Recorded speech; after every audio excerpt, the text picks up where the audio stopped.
There is huge opportunity to grow. You'll never stop learning. One of the most powerful things about being a general practitioner is how many skills you amass. We have a whole world of additional interests that open up to us. You can actually have an academic career in research and policy-related issues. Medical leadership, but also medical education.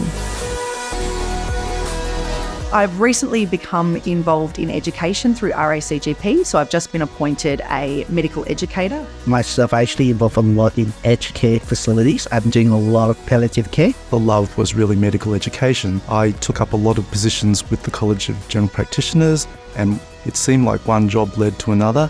That was the fate of it. And then later on, I ended up working for the University of Melbourne, being the clinical dean. For me, it was finding out more around adolescent health, and that took me down another pathway where I learned a new skill, and that's research. It's really important that GPs are involved in research, and that's because we need evidence-based practice. We need to make sure that the sort of healthcare we're delivering is the best it can be. And it also gives valuable skills in advocacy and policy. You become like an expert in that area, so are invited into policy settings to provide advice. I'm actually heavily involved in the medicine advisory committee to provide a GP perspective to help the community. So the way that I became chair of the Victoria faculty of the RACGP really involved a willingness to do things a little outside of my comfort zone. And so that involves taking up opportunities and amassing a wider experience outside of clinical practice. Suddenly I was teaching, researching and providing advocacy,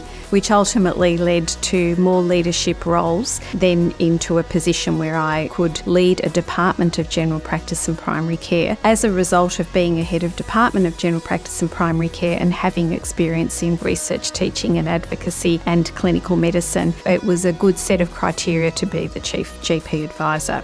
Well, the GP skill set is underpinned by generalism, the concept of generalism, and the generalist function is a really important part of leadership. They really balance the functions of looking after both technical aspects of care and the person and cultural aspects of care. And when you put these two things together, they are what's required to look after a whole organisation. And in fact, if you look at who most successful CEOs are around the world in companies, they're generalists. So those general practice or generalist functions are really key to leadership positions.